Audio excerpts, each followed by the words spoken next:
Dear student, due to coronavirus, school started online classes for your study. So you can subscribe Golden Flower Palia YouTube channel, like and press the bell icon.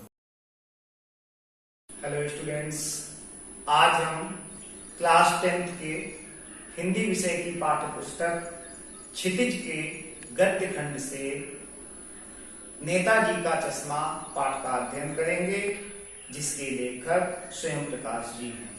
Netaji का चश्मा कहानी captain चश्मे वाले के माध्यम से देश के करोड़ों नागरिकों के योगदान को रेखांकित करती है, जो इस देश के निर्माण में अपने अपने तरीके से योगदान देते हैं।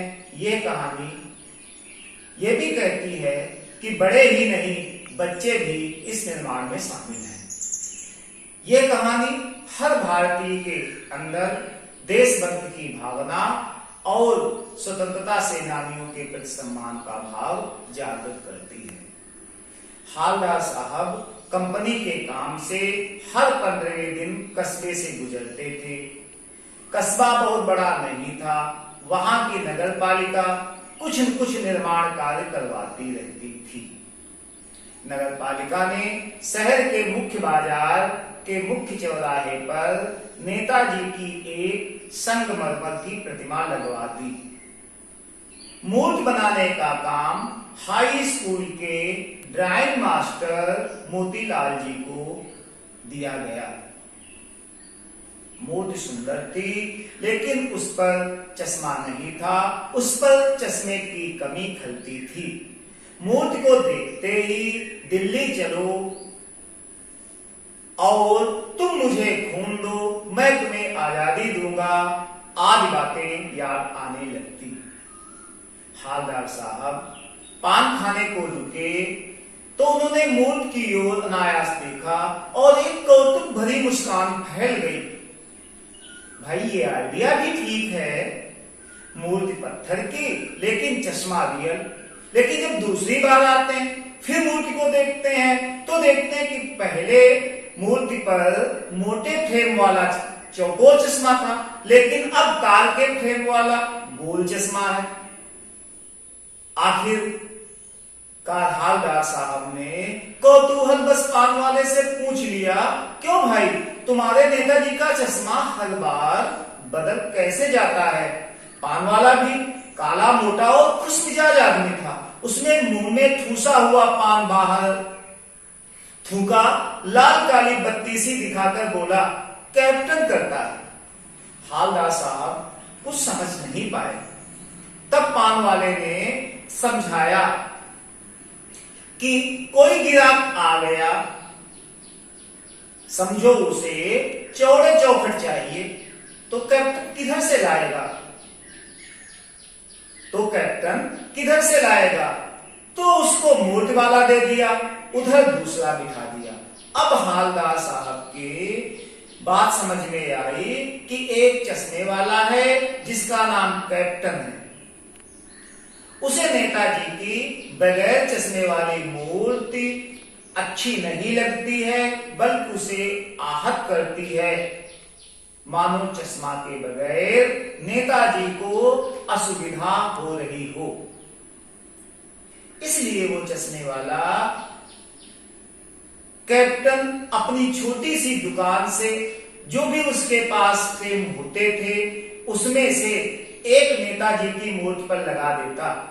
लेकिन जब कोई ग्राहक वैसे ही फ्रेम की बात करता कि हमें वैसा ही फ्रेम चाहिए जैसा मूर्ति पर लगा है, तो कैप्टन के पास इतने चश्मे के फ्रेम तो होते नहीं थे। तो कैप्टन चश्मे वाला संभवतः नेताजी से क्षमा मांगकर वो चश्मा ग्राहक को दे देता और नेताजी की मूर्ति पर दूसरा चश्मा लगा देता। हालदार साहब ने पान वाले से पूछा कि भाई, मूर्ति का ओरिजिनल चश्मा कहां गया? पान वाला पीक थूकते हुए बोला, मास्टर बनाना भूल गया। हालदार साहब अपने अंदर विचार करते रहे कि मूर्त काल में मूर्त बनाई होगी, हो सकता है उस समय चश्मा टूट गया हो। अब